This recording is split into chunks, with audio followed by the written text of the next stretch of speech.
Hello everyone, welcome to PW only IAS. आज है 12 अक्टूबर 2024 और आज मैं आपके साथ करूंगा एडिटोरियल डिस्कशन क्योंकि सुमित सर किसी वजह से आज उपलब्ध नहीं है। तो चलिए अपनी इस हैबिट को आगे रखते हैं और आज के इंपॉर्टेंट आर्टिकल डिस्कस करते हैं। आज क्योंकि हिंदू न्यूज़पेपर पब्लिश नहीं हुआ है तो उसकी जगह हम आज इंडियन एक्सप्रेस और कई ऐसे अखबारों में इंपॉर्टेंट आर्टिकल जो पब्लिश हुए हैं उसके बारे में जानेंगे। एक इंपॉर्टेंट न्यूज आई है जो ये इंडियन एक्सप्रेस का आर्टिकल है जो जीएस के पेपर 4 एथिक्स के हिसाब से बहुत इंपॉर्टेंट है, जिसमें बात की गई है नोबेल पीस प्राइज जिस ऑर्गेनाइजेशन को मिला है उसके बारे में। तो नोबेल पीस प्राइज हर साल मिलता है, इस बार निहोन हिंदानियों को ये नोबेल पीस प्राइज मिला है। ये ऑर्गेनाइजेशन किस चीज़ की है? तो ये कोई व्यक्ति नहीं है जिनको नोबेल पीस प्राइज मिला है, असल में ये ऑर्गेनाइजेशन है जो ऑर्गेनाइजेशन डिसआर्मामेंट को पुश करती है।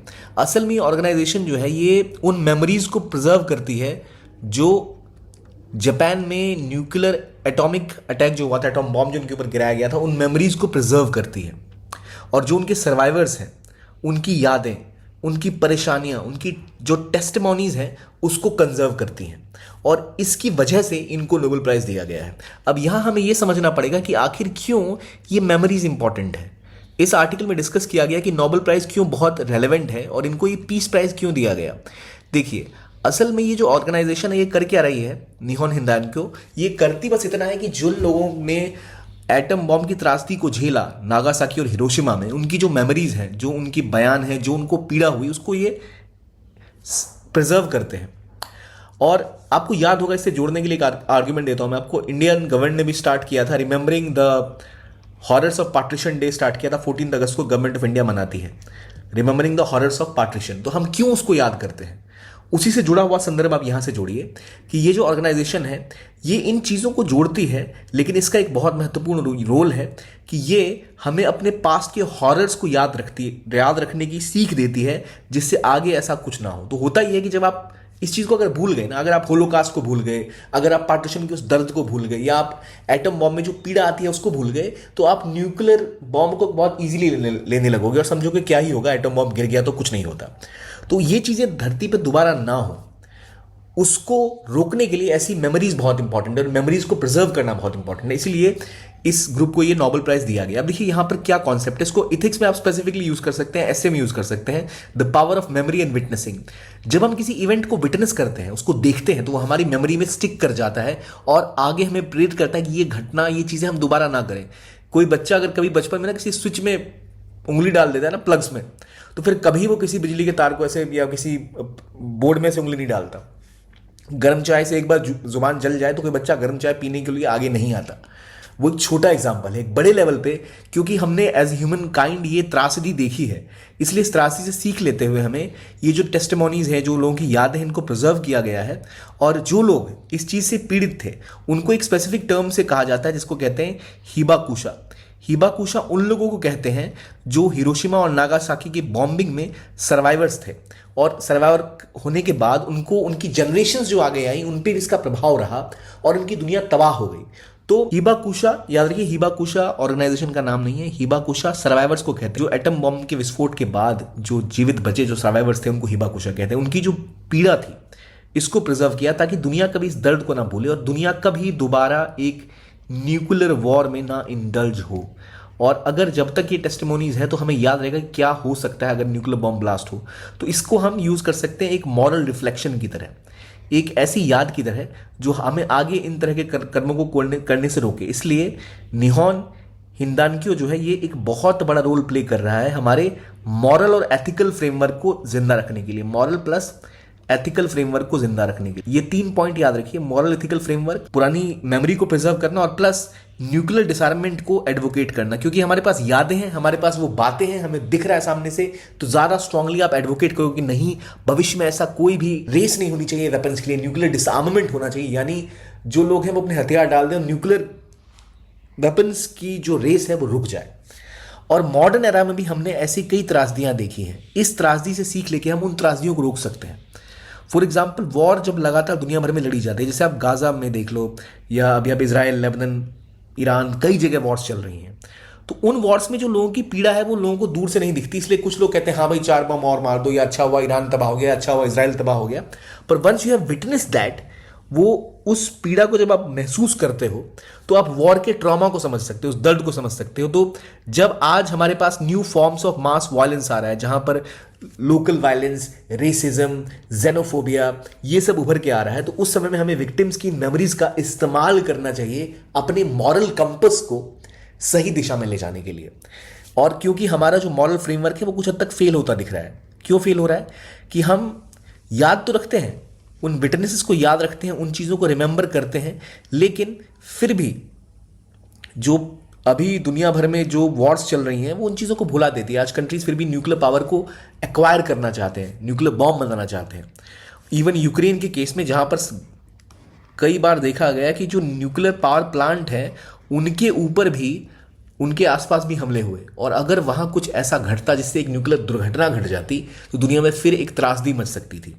तो ये क्यों हो रहा है? क्यों आखिरकार हम आज तक इस चीज़ को समझने के बावजूद, विटनेस होने के बावजूद ये घटनाएं घट रही हैं? तो इस आर्टिकल में बहुत अच्छा लिखा गया कि ये होने के बावजूद रीज़न ये है कि हमने चीज़ों को अस वर्सेस देम में बदल दिया है। लड़ाई इस चीज़ की नहीं है कि सही क्या है और गलत क्या है, क्या होगा और क्या अच्छा होगा। हमने सब कुछ को अस वर्सेस देम में जोड़ लिया है कि हम एक साइड पकड़ लेते हैं और कहते हैं दूसरे वाले के साथ तो जो भी हो जाए, चाहे वो यूक्रेन की बात करो, चाहे मिडिल ईस्ट की बात करो। इसमें जो एक साइड के लोग होते हैं, जैसे दो लोग हैं, कोई यूएस की साइड है या कोई रशिया की साइड है, कोई यूक्रेन की साइड है, वो यूक्रेन की सारी गलतियां बताएगा और अपने हर कदम को जस्टिफाई करेगा। तो जस्टिफिकेशन इस लेवल तक आ जाता है कि कहते हैं एटम बम गिरा दो सामने वाले के ऊपर। हम इंडिया पाकिस्तान के कॉन्सेप्ट में भी वो देखते हैं।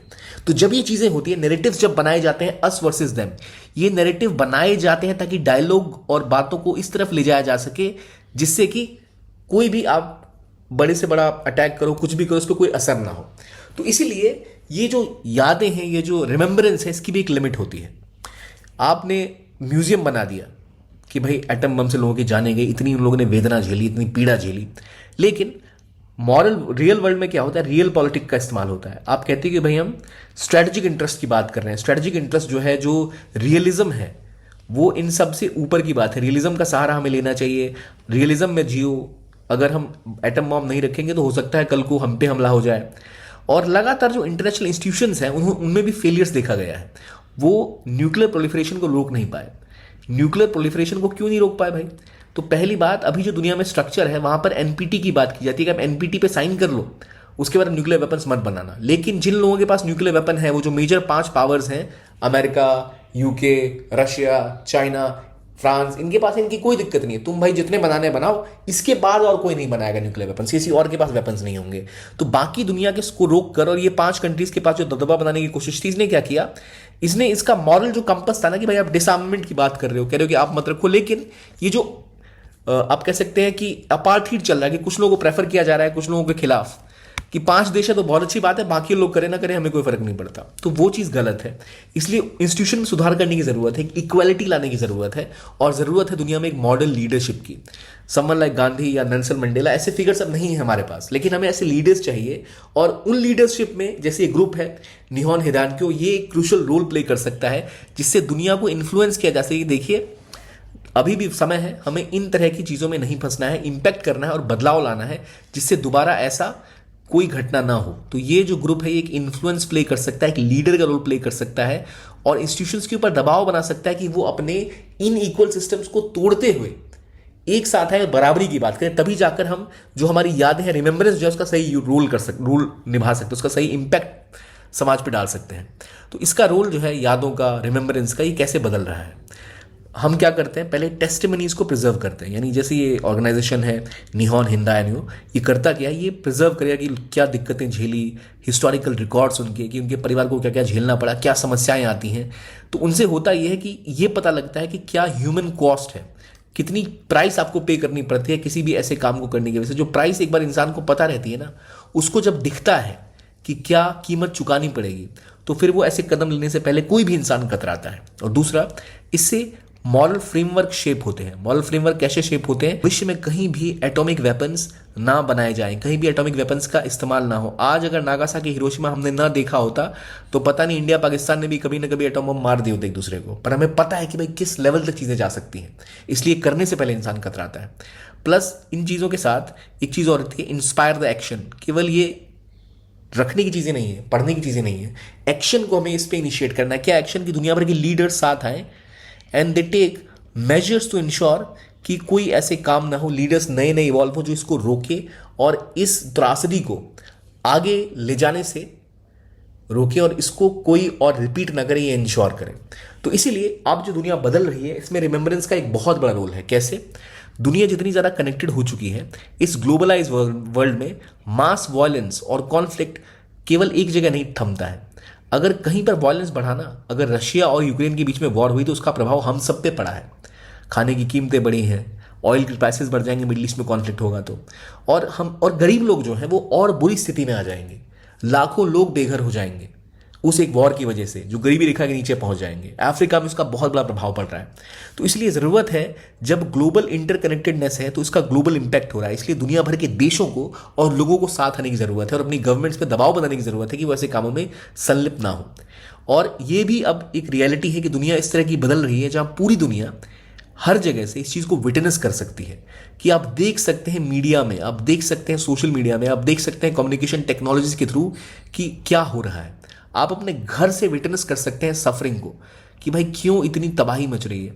इस सफरिंग की विटनेस होने की वजह से आप देखते हो अलग अलग जगह जब वायलेंस होता है तो लोग दुनिया भर में उसके खिलाफ आवाज़ उठाते हैं एक होकर। ग्लोबल एक ब्रदरहुड डेवलप होता है, पब्लिक अवेयरनेस डेवलप होती है, तो ये फ़ायदा है। फिर एक डिप्लोमेटिक स्टेग्नेशन जो आ गई है कि जो दुनिया भर के ग्लोबल इंस्टीट्यूशंस हैं, जो ग्लोबल लीडर्स हैं, जैसे यूएसए को ले लो या चाइना को ले लो, ये अभी लीड कर रहे हैं ना दुनिया को, लेकिन ये कोई स्टेप नहीं लेते। तो ज़रूरत है कि हम डिप्लोमेसी में कॉन्फ्लिक्ट रेजोल्यूशन के ऊपर फोकस करें। किस तरह के स्टेप्स लिए जा सकते हैं ताकि ऐसी दिक्कतें, ऐसी दुर्घटनाएं दुनिया में ना हो और वॉर जो है वो रुके। उनके लिए इन सब चीज़ों का, इन ऑर्गेनाइजेशंस का, ऐसे रिमेंबरेंस का, ऐसे टेस्टिमनीज का बहुत बड़ा रोल हो सकता है हमें इंस्पायर करने के लिए। और मानवता में हमारी जो उम्मीदें हैं उसको दोबारा जगाया जा सकता है। हमें एक रिमाइंडर देता है ये कि हम एक मानवता में जीते हैं, एक हमारी शेयर्ड ह्यूमैनिटी है, उसको प्रोटेक्ट करना हम सब की जिम्मेदारी है। तो इसीलिए पिछली ट्रेजिडीज़ का कुछ एग्जाम्पल अगर हम ले, हॉलोकास्ट का आप एग्जाम्पल ले लो, जिसकी वजह से फिर ह्यूमन राइट्स और नेवर अगेन का प्रिंसिपल आया था कि दोबारा कभी हम हॉलोकास्ट जैसी प्रैक्टिस को नहीं देखेंगे। हॉलोकास्ट मतलब यहूदियों को, जीव्स को जिस तरह से जर्मनी में और पोलैंड में पॉलिश लोगों को और कई लोगों को बिल्कुल जेनोसाइड कर दिया गया था उनका।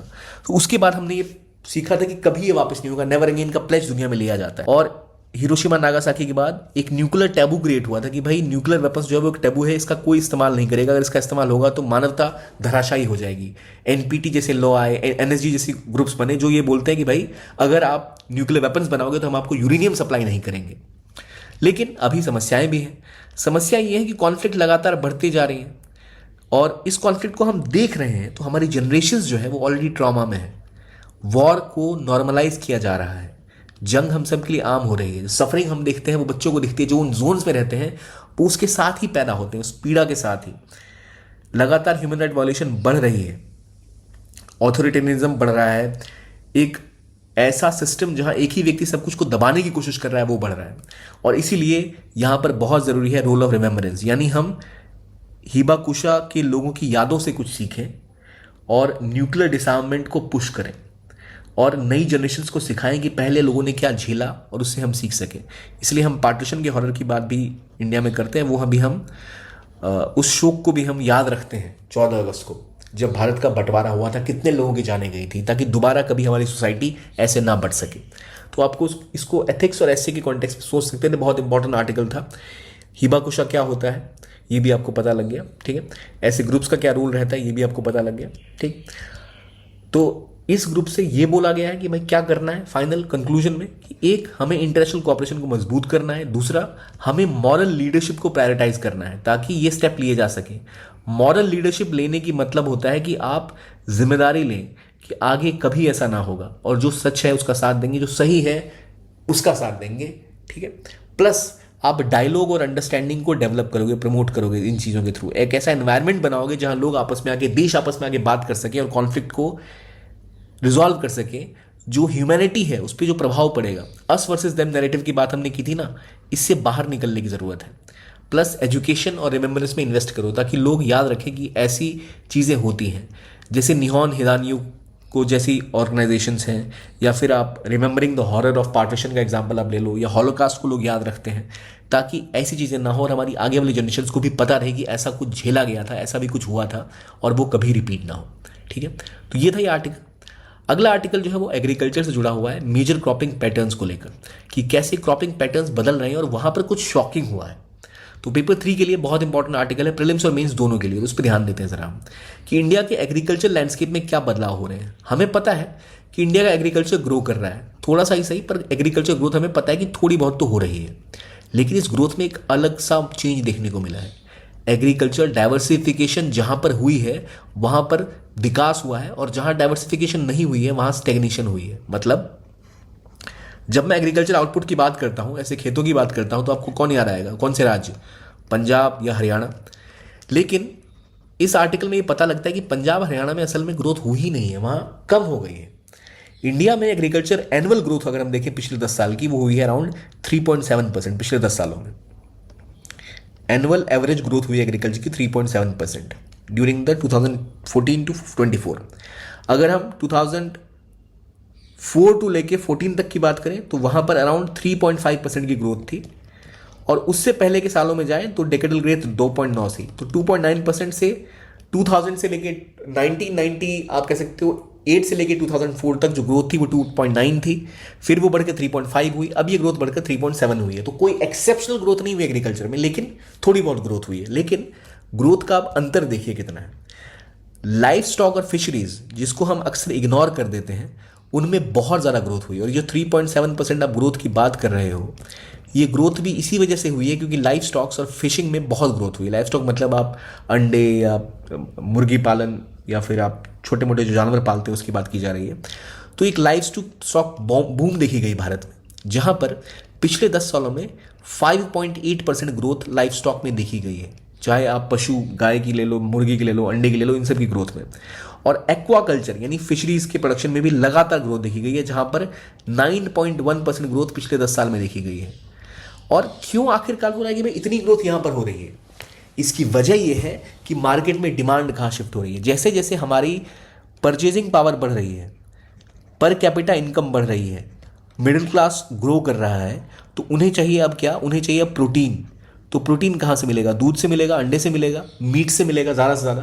तो इसलिए उसकी डिमांड बढ़ रही है, और मार्केट में उसकी डिमांड बढ़ रही है, तो उसके लिए सप्लाई करने के लिए लोग इन चीज़ों की खेती बढ़ा रहे हैं, जिससे जो लोग इस तरह के कामों में हैं और जहाँ पर डिमांड है उसके हिसाब से सप्लाई प्रोवाइड कर रहे हैं, उसके हिसाब से एग्रीकल्चर प्रैक्टिसेस कर रहे हैं, वहाँ पर ज़्यादा एग्रीकल्चर ग्रोथ है, वहाँ ज़्यादा डिमांड है।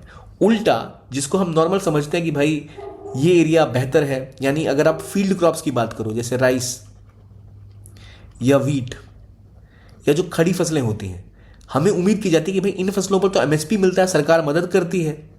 ये पोल्ट्री फार्मिंग और लाइफ स्टॉक में तो कोई ऐसा एमएसपी नहीं है, यहाँ तो मिनिमम सपोर्ट प्राइस है धान गेहूं में। लेकिन यहां पर एमएसपी होने के बावजूद ग्रोथ केवल 1.6% है, जबकि आप देखो फिशरीज 9.6% से जा रही है, लाइफ स्टॉक 5.8% पर है, जबकि आपकी नॉर्मल क्रॉप केवल 1.6% पर है पिछले 10 सालों में एनुअल ग्रोथ। क्यों? क्योंकि ऑलरेडी इसकी डिमांड स्टेगनेट कर चुकी है और इसमें उतना इनकम की संभावना भी कम है। और वहां पर हमारे साथ दिक्कत ये कि हमारी खेती ऑलरेडी बहुत ज़्यादा बढ़ चुकी है, जहां पुरानी प्रैक्टिसेस से आप अगर खेती करते हो तो आपके पास एक्सपेंशन का स्कोप नहीं है, अब आपको वहां पर इंडस्ट्रियल रेवोल्यूशन लाना पड़ेगा। तो ये जो क्रॉप सेक्टर है, इसके फॉर्च्यून, इसकी किस्मत आप अलग अलग बदलते देख रहे हो, जहां पर जो क्रॉप्स जनरली हमें लगता है कि यहां पे ग्रोथ नहीं होगी, वो बहुत ज़्यादा ग्रो कर रहे हैं because of demand and because of supply. Demand supply, market जो मांग कर रहा है उसके हिसाब से आप एग्रीकल्चर प्रैक्टिस कर रहे हो तो वो एग्रीकल्चर ग्रो कर रहा है। जबकि अगर आप वही पुरानी ढर्रे पर चल रहे हो तो हो क्या रहा है? पंजाब हरियाणा जहां पर भी फील्ड क्रॉप ज़्यादा ग्रो होती है, उन इलाकों में फील्ड क्रॉप्स की ग्रोथ नहीं बढ़ी है। जो आउटपुट है वो पिछले 10 साल में केवल 1.6% की ग्रोथ वहां देखी गई है, जो बहुत कम है। और उल्टा इस ग्रोथ तो कम हो ही रही है, बल्कि उनका जो ग्राउंड वाटर है वो खत्म हो रहा है, वहां पॉल्यूशन फैल रहा है, फर्टिलाइजर का एक्सेसिव यूज होने की वजह से जमीन की उर्वरकता, फर्टिलाइजर जो कैपेसिटी है वो कम हो जा रही है। तो डबल चोट उन्हें पड़ रही है एमएसपी के चक्कर में। जो हमारा एक बेल्ट है वहां पर आप वेस्टर्न यूपी ले लो, पंजाब ले लो, हरियाणा ले लो, वहां इसको पुश मिल रहा है, लेकिन ये ग्रो ही नहीं कर रहा। तो इसी चक्कर में आप देखोगे जिन राज्यों में इन धान गेहूं के बजाय लाइफ स्टॉक या फिशरीज पे फोकस किया गया, जैसे आंध्र प्रदेश, मध्य प्रदेश, महाराष्ट्र, गुजरात, यहां पर हाईएस्ट एग्रीकल्चर ग्रोथ देखी गई है। और ये ग्रोथ लाइफ स्टॉक, एक्वाकल्चर और हॉर्टिकल्चर ही लेके आ रहे हैं। हॉर्टिकल्चर मतलब हो गया आप जो नॉर्मल फसलें बनाते हो, जैसे आप अंगूर ग्रो कर लिया, या इस तरह की आप सब्जियां ग्रो करते हो, वहां पर 3.9% की ग्रोथ है। तो यानी सबसे कम ग्रोथ जो है वो फील्ड क्रॉप्स की, धान और गेहूं की, जहां पर आपको एमएसपी मिलता है। और जिन राज्यों ने इन पे फोकस किया वहां एग्रीकल्चर ग्रोथ उस हिसाब से पिछले 10 सालों में कम हुई है।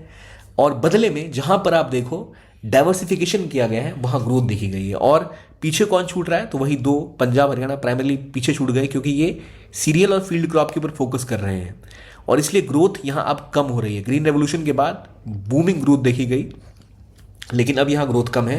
समय आ चुका है एग्रीकल्चर को डाइवर्सिफाई करने के लिए। अगेन बहुत इंपॉर्टेंट आर्टिकल है ये, जिसको आपको मीन्स में आप इजीली यूज कर सकते हो। तो इसलिए इंपॉर्टेंट है कि हम अपनी एग्रीकल्चर को और क्रॉप प्रोडक्शन को डाइवर्सिफाई करें और हमारा जो सिस्टम है उसको लिबरलाइज करें।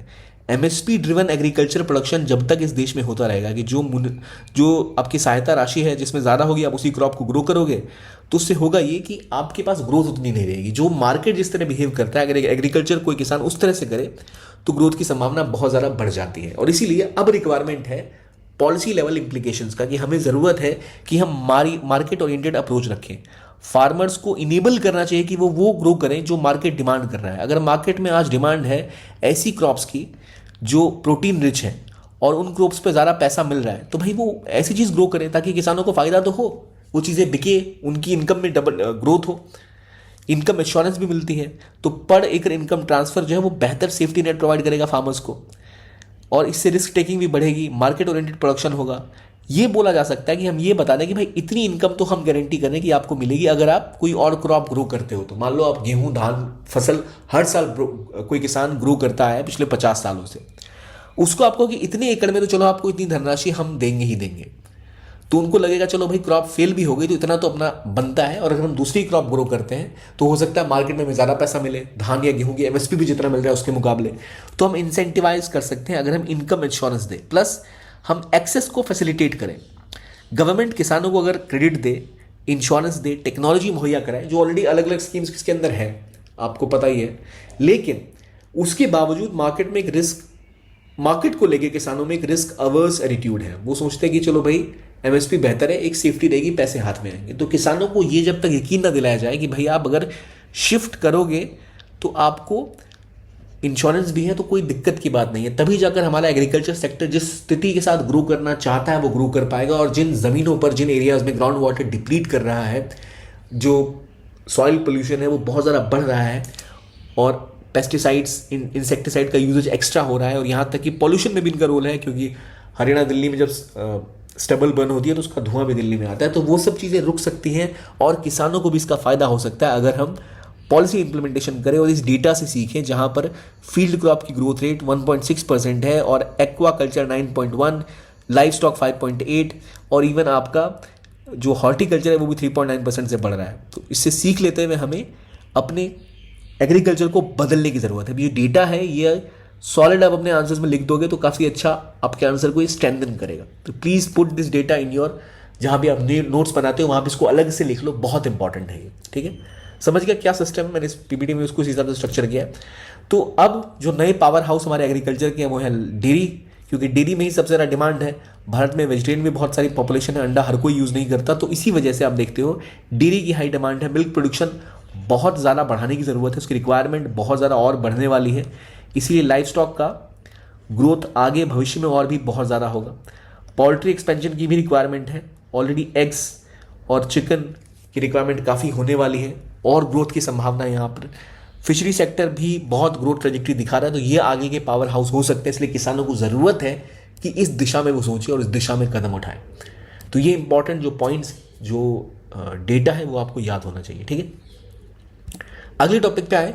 इससे पहले एक चीज़ और कि क्रॉप सेक्टर में कौन आगे चल रहा है, हॉर्टिकल्चर भी आगे चल रहा है, यहाँ क्या ग्रोथ रेट है, मार्केट डिमांड क्या, डाइवर्सिफिकेशन का एडवांटेज है, हमने सब डिस्कस कर लिया। तो आप एक फाइनल चीज़ ये समझ लो कि किससे होगा क्या, फार्मर्स को एक मार्केट ओरिएंटेड अप्रोच रखनी है, उनको एक इनकम एश्योरेंस देखनी है और उनको एक्सेस प्रोवाइड करना है। ये 3 चीज़ें याद रखो और डेटा याद रखो, ये आपको ध्यान रखना है। ठीक है, अगला टॉपिक भी एग्रीकल्चर से कुछ हद तक रिलेटेड है, लेकिन ये प्राइमरीली एनर्जी से रिलेटेड है। हमें पता है कि भारत में एथेनॉल ब्लेंडेड पेट्रोलियम आने लग गया है। एथेनॉल ब्लेंडिंग बहुत ज़्यादा अभी लगातार न्यूज़ में है, लेकिन एथेनॉल ब्लेंडिंग की वजह से क्या दिक्कतें भारत फेस कर रहा है और क्या ये जो भीड़ है कि हम सब कुछ में एथेनॉल ब्लेंड कर देंगे, क्या उसका प्रभाव हमारी एग्रीकल्चर सेक्टर पे भी पड़ रहा है और क्या ज़रूरत है इसका एक बैलेंस बनाने की? बिल्कुल है, जानते हैं कैसे। सबसे पहले अभी हम लगातार कोशिश कर रहे हैं कि हमें एक सस्टेनेबल फ्यूचर की तरफ जाना है, क्लीन एनर्जी की तरफ जाना है। और जब हम क्लीन एनर्जी की ओर पुश करने की बात करते हैं तो हम कहते हैं कि हमें कम करना है फॉसिल फ्यूल का इस्तेमाल, यानी कि हम पेट्रोलियम, डीजल, इन सब का यूजेस कम करेंगे और क्लीन एनर्जी की तरफ जाएंगे। तो उसमें यह भी देखा जाता है कि अगर हम एथेनॉल ज़्यादा इस्तेमाल करें पेट्रोल की जगह अपनी गाड़ियों में तो वो कम धुआं प्रोड्यूस करेंगे, और पेट्रोल कम यूज़ होगा तो फॉसिल फ्यूल कम जलेगा तो पोल्यूशन कम होगा। इसलिए गवर्नमेंट लगातार इसकी ओर पुश कर रही है और गवर्नमेंट ने एम कर रखा है कि वो 2025 तक 20% इथेनॉल ब्लेंडिंग का अपना टारगेट अचीव कर लेंगे। E20 का मिशन है 2025 तक। और अब जो आप गाड़ियां आप लेते हो वो ऑलरेडी E20 वाली आ गई हैं मार्केट में। तो एथेनॉल ब्लेंडिंग 2014 में हम बात करें, आज से 10 साल पहले, तो 1.53% थी इंडिया में। आज वो ब्लेंडिंग ऑलमोस्ट 15% पहुंच चुकी है और इसकी वजह से हमने लगभग 173 lakh metric tonne of crude oil को सब्सटीट्यूट कर देनी। इतना तेल कम यूज़ हुआ गाड़ियों में, इतना कम तेल जला है, जिससे हमने कम से कम 519 lakh metric ton CO2 emissions कम किए हैं। और हमारे फॉरेन एक्सचेंज में, क्योंकि इतना तेल हमें कम इंपोर्ट करना पड़ा, लगभग 99,000 करोड़ रुपए की सेविंग्स की है। तो हमारे फॉरेक्स को भी सेविंग हुई है, फॉरेन एक्सचेंज का पैसा बचा, हमारे पास जो डॉलर्स हैं वो बचे, हमें इंपोर्ट कम करना पड़ा, प्लस हमने पोल्यूशन भी कम किया। तो आप कह सकते हो चलो भाई दोनों जगह जीत हो रही है। तो इसलिए हम चाहते हैं कि और ज़्यादा हम यहाँ पर ब्लेंडिंग करें। अभी 15% है, टारगेट है 2025 तक 20% तक पहुँचाने का। और हम एक बायो E3 पॉलिसी भी लेके आए हैं, जिसके तहत हम अब एथेनॉल स्टेज 3 प्रोडक्शन की तरफ जा रहे हैं या जनरेशन 3 प्रोडक्शन की तरफ जा रहे हैं। अब पहला सवाल आपके मन में आना चाहिए कि एथेनॉल ब्लेंडिंग होती कैसे है। देखिए, एथेनॉल ब्लेंडिंग करने के 3 जनरेशन है, प्राइमरी 4 जनरेशन। एक नॉर्मल तरीका है एथेनॉल ब्लेंडिंग का, जिसे कहते हैं first generation ethanol. First generation ethanol में क्या होता है कि आपका जो एग्रीकल्चर प्रोड्यूस है, जैसे आप शुगर, उसका शुगर केन का जो मोलेस होता है उससे आप एथेनॉल बनाते हो, या आप कॉर्न से एथेनॉल बनाते हो, या आप स्वीट पोटैटो से एथेनॉल बनाते हो। तो वो ऐसी चीज़ है जहाँ पर आप एग्रीकल्चर प्रोडक्ट का इस्तेमाल करते हुए एथेनॉल प्रोड्यूस करते हो।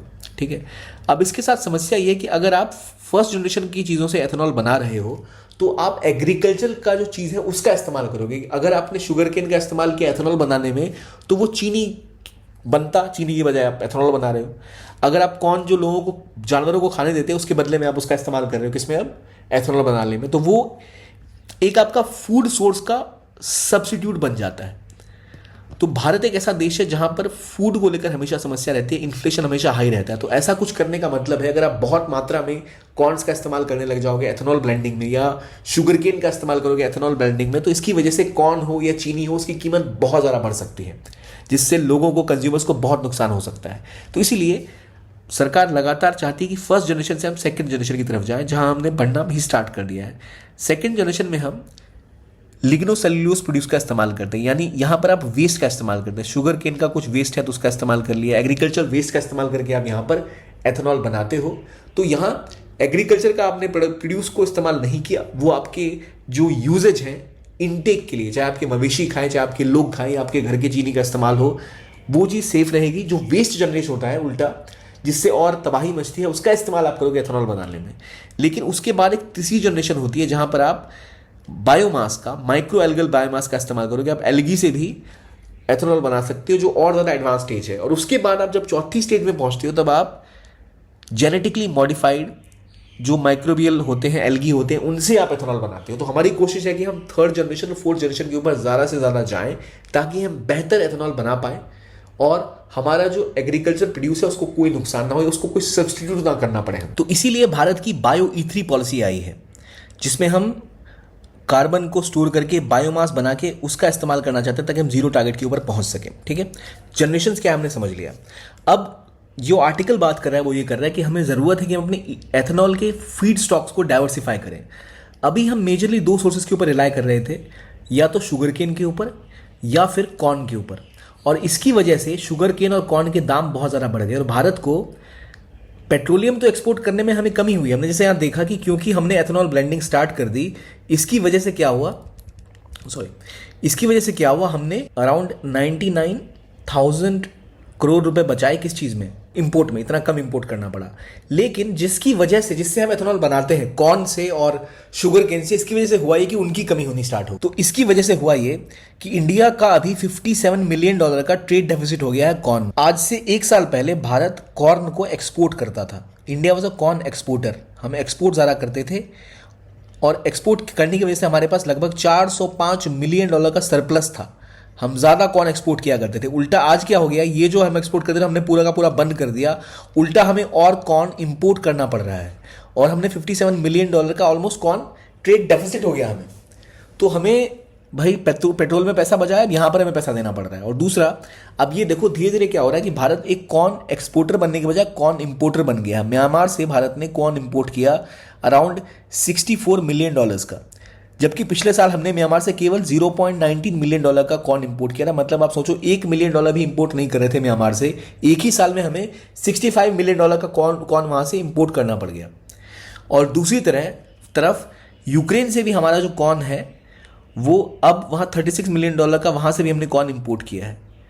तो ये दिखा रहा है कि भाई हमारा कॉर्न इंपोर्ट तो बढ़ता ही जा रहा है। तो पेट्रोल इंपोर्ट नहीं कर रहे हैं तो चलो हम कॉर्न इंपोर्ट कर रहे हैं। अब आप सोचोगे कॉर्न इंपोर्ट क्यों कर रहे हैं, इसलिए इंपोर्ट करेंगे इथेनॉल बनाएंगे? नहीं, कॉर्न का इस्तेमाल मवेशियों के खाने में किया जाता है, लाइव स्टॉक फीड की तरह। तो वह बहुत इंपॉर्टेंट है वो एग्रीकल्चर सेक्टर के लिए, और फूड के लिए भी इस्तेमाल किया जाता है, लेकिन अलग अलग तरह की क्वालिटी होती है। तो भारत अब कॉर्न इंपोर्ट करने लग गया। इसका मतलब कॉर्न की डिमांड भारत में बहुत ज़्यादा बढ़ गई और भारत एक कॉर्न का इंपोर्टर जो एक एक्सपोर्टर हुआ करता था वो अब नेट इंपोर्टर बन गया। और इंपोर्टर बनने की वजह से क्या हुआ कि कॉर्न के दाम बहुत ज़्यादा आसमान छूने लग गए। अब कॉर्न के दाम बढ़ेंगे तो कॉर्न से बना हुआ जो आटा होगा उसके दाम बढ़ जाएंगे, कॉर्नफ्लोर। और कॉर्नफ्लोर का इस्तेमाल पोल्ट्री यानी मुर्गी पालन में या फिर फूड सिक्योरिटी के लिए बहुत इंपॉर्टेंट है। तो उसके दाम बढ़ने की वजह से वहाँ पर फूड इन्फ्लेशन होना स्टार्ट हो गया। तो इसका मतलब जहाँ आप पैसा एनर्जी में बचा रहे हो उसका सीधा सीधा प्रभाव भाई आपके लोगों की फूड हैबिट्स पे पड़ रहा है, जो उनकी हेल्थ पे भी इंपैक्ट डाल सकता है। इसलिए गवर्नमेंट को अब ये चेंज करने की ज़रूरत पड़ गई है। तो हमें ऑप्टिमाइज करना पड़ेगा कि भाई हम किस रॉ मटेरियल का इस्तेमाल करते हैं, क्योंकि शुगर का दाम भी बढ़ गया था। तो गवर्नमेंट ने बोला भाई शुगर केन का इस्तेमाल आप नहीं कर सकते एथेनॉल बनाने के लिए, ठीक है। तो नेशनल पॉलिसी जो बायोफ्यूल्स पे 2018 में आई थी उसमें 2022 में बदलाव किए गए और लिस्ट को चेंज किया गया कि किन चीज़ों का इस्तेमाल आप एथेनॉल प्रोडक्शन में कर सकते हो। खासतौर पे हैवी मॉलेस और शुगर कंटेनिंग मटेरियल या स्टार कंटेनिंग मटेरियल का इस्तेमाल करना बंद कर दिया गया। बोला गया भाई आप चाहे पोटैटो की बात कर लो या स्वीट पोटैटो की बात कर लो या आप शुगर केन की बात कर लो या फिर आप जो फूड प्रोड्यूस हैं उनका इस्तेमाल करके आप एथेनॉल नहीं बना सकते। तो भाई हम फोकस हमारा हो गया कहाँ, चलो आलू से नहीं हो सकता, शुगर केन से नहीं हो सकता, तो हम कॉर्न से बनाएंगे। लेकिन कॉर्न पे भी इतना ज़्यादा यूजेज बढ़ गया कि भारत को अब वो भी इंपोर्ट करना पड़ रहा है, जो हमारे लिए उल्टा नुकसानदायक हो सकता है। इसलिए बहुत ज़रूरी है कि भारत इसको बैलेंस करे। और यहाँ तक कि इस बार क्या हुआ कि जब हमें पता लगा ऐसा नहीं है तो चलो भाई राइस का भी इस्तेमाल कुछ हद तक करने लग गए जो वेस्टेज में थी। 2022 में इंडिया ने 1 मिलियन टन एफसीआई के पास जो राइस गोडाउन्स में होती हैं वो बेची गई थी एथेनॉल प्रोडक्शन के लिए। उन्होंने चावल खरीदा, डिस्टिलर को सब्सिडाइज रेट में बेचा गया ताकि वो एथेनॉल प्रोड्यूस कर सके। लेकिन इससे हुआ क्या कि जो ब्रोकन और सरप्लस राइस था, टूटा चावल जो होता है, और जो बाकी चावल एफसीआई के पास था वो भेजने की वजह से बाकी मार्केट में जो चावल का दाम था वो बढ़ गया जुलाई में। तो फिर उसको रोकना पड़ा। तो भाई सोल्यूशन क्या है, आपके कॉर्न का दाम बढ़ गया, मक्का जिसे हम कहते हैं, आपको इंपोर्ट करना पड़ गया क्योंकि 1 साल के अंदर ही आपके किसान वो ग्रो करने नहीं लगेंगे ना, उसको भी टाइम चाहिए उन चीज़ों को ग्रो करने के लिए। प्लस आपने चावल भेजा तो चावल के दाम बढ़ गए एथेनॉल प्रोडक्शन में। तो आपको चाहिए क्या फिर, आपको ज़रूरत है कि आप अपनी पॉलिसी को थोड़ा रियलाइज़ करें, उसको चेंज करें। इसीलिए भारत ये कर सकता है कि एथेनॉल प्रोडक्शन के लिए मान लो आपको कॉर्न चाहिए या कोई भी ऐसा प्रोडक्शन करना है चीज़ों का, तो आपका जो ऐसा लैंड है जो फैलो पड़ा है जिसका इस्तेमाल नहीं होता किसी चीज़ के खेती के लिए, उसका इस्तेमाल आप करो। नॉर्मली भारत ने क्या है ना, पिछले कई सालों में लगभग 5 मिलियन हेक्टेयर एरेबल लैंड खोया है, ठीक है। और जो फैलो लैंड है वो इंक्रीज हुआ अराउंड 4.3 मिलियन हेक्टेयर से। यानी हमारी जो लैंड क्रॉप्स हैं उसके लिए जो हमारे पास ज़मीन होती थी जिनके ऊपर हम ग्रो कर सकते हैं क्रॉप्स, वो घट रही है लगातार। एग्रीकल्चर लैंड जो फूड क्रॉप्स को ग्रो करने लायक है वो घटता जा रहा है। और हम चाहते क्या कि हम फ्यूल क्रॉप्स बढ़ा दें। अगर हम फ्यूल क्रॉप्स बढ़ाएंगे तो उन्हीं ज़मीनों के ऊपर लगेगा जिन ज़मीनों के ऊपर अभी हमारी लैंड क्रॉप्स लगती है, यानी जहाँ पर गेहूँ आप चावल उगाते हैं उन्हीं जगह आप कॉर्न उगाना स्टार्ट करोगे। तो आपका जो गेहूं चावल है वो तो घटने लगेगा ना, उसकी ग्रोथ, उसकी जो पैदावार है वो घटेगी, तो उल्टा आपकी फूड पे प्रभाव पड़ेगा उसका। इसलिए ज़रूरी ये है कि आपकी जो ऐसी ज़मीन थी जो फैलो लैंड है, जिसके ऊपर आप ग्रो नहीं करते हो धान या गेहूं, उन ज़मीनों पर जाकर आप सेकेंड जनरेशन बायोफ्यूल के लिए एग्रीकल्चर वेस्ट का इस्तेमाल करो, या फिर ऐसी ज़मीन का इस्तेमाल करो जहां आप नॉर्मल एग्रीकल्चर प्रोड्यूस की चीज़ें नहीं ग्रो कर सकते, ताकि आप एथेनॉल प्रोडक्शन के लिए एक बैलेंस बना सको इंडस्ट्री के साथ और फूड सिक्योरिटी भी इंश्योर कर सको। यानी आप फैलो लैंड जिस पे नहीं ऑलरेडी कुछ काम हो रहा है वहां पर आप ऐसी क्रॉप को ग्रो करो, या फिर आप सेकेंड जनरेशन की तरफ ज़्यादा फोकस करो एथेनॉल प्रोडक्शन का, जहां पर आप एग्रीकल्चर वेस्ट के थ्रू एथेनॉल प्रोड्यूस कर पाओ। अगर आप एग्रीकल्चर वेस्ट का इस्तेमाल करोगे तो ज़्यादा दिक्कत फिर फूड सिक्योरिटी की नहीं आएगी, फूड इन्फ्लेशन नहीं बढ़ेगा, खाने में महंगाई नहीं आएगी और आप को चीज़ें इंपोर्ट नहीं करनी पड़ेगी। तो यही एक तरीका है जिसके तहत इंडिया एथेनॉल और फूड सिक्योरिटी में बैलेंस बना सकता है। इसके अलावा भारत के साथ समस्या जो कॉर्न की बहुत ज़्यादा बढ़ गई है वो ये थी कि कॉर्न एक बहुत इंपॉर्टेंट एथेनॉल का फीड स्टॉक है। ब्राज़ील वगैरह में बहुत ज़्यादा जो एथेनॉल ब्लेंडिंग होती है वो इसलिए होती है कि वहाँ कॉर्न बहुत ज़्यादा है पहला, और प्लस शुगर बहुत ज़्यादा है। तो ये लगातार एथेनॉल प्रोडक्शन के लिए भारत में बहुत इंपॉर्टेंट हो गया। तो हुआ ये नतीजा कि भारत अब नेट इंपोर्टर बन चुका है। इसलिए जो नॉर्मली लोग पोल्ट्री फार्मिंग करते हैं, छोटे मोटे लोग हैं, जो पशु आहार होता है उसमें बहुत इंपॉर्टेंट रोल होता है कॉर्न की आटे का। तो भाई इसकी वजह से वो सफ़र कर रहे हैं, तो ये दिक्कत होगी, गवर्नमेंट को अपनी पॉलिसी बदलनी भी पड़ेगी। पोल्ट्री सेक्टर में बहुत नुकसान है उसका, क्योंकि पोल्ट्री सेक्टर का तो 65% जो इनपुट कॉस्ट है पोल्ट्री फार्मिंग में जो चीज़ें लगती हैं वो कॉर्न से ही आता है। तो इसलिए इन लोगों ने कहा कि भाई duty free corn import allow किए जाएं, या फिर जेनेटिकली मॉडिफाइड कॉर्न को अलाउ करो, ताकि उस कॉर्न का इस्तेमाल हम अपनी लाइव स्टॉक को या हम अपनी मुर्गी पालन में कर सकें।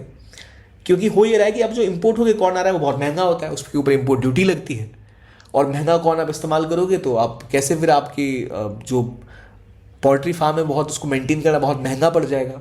तो एग्स के दाम बढ़ जाएंगे, चिकन के दाम बढ़ जाएंगे, फिर वो फूड की प्राइसेस बढ़ जाएगी, लोगों को बहुत नुकसान है उसका।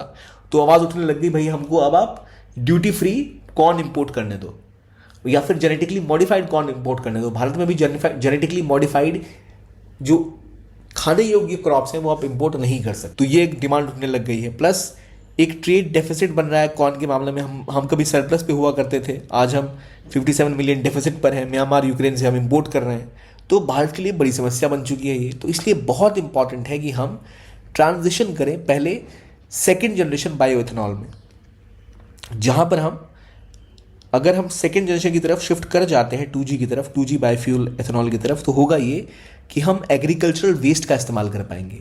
और एग्रीकल्चरल वेस्ट इंडिया में बहुत सारा होता है, लगभग 500 million tonne agricultural waste India में होता है हर एक साल। और अगर हम सक्सेसफुली ये कर पाए तो हम 500 मिलियन टन एग्रीकल्चर वेस्ट को पहले प्रोसेस भी कर पाएंगे, और प्लस उसका सदुपयोग करके हम एथेनॉल में कन्वर्ट कर पाएंगे, जिससे हमारी खर्चे बचेंगे ऑयल इंपोर्ट में, प्लस हमारा पोल्यूशन भी कम होगा।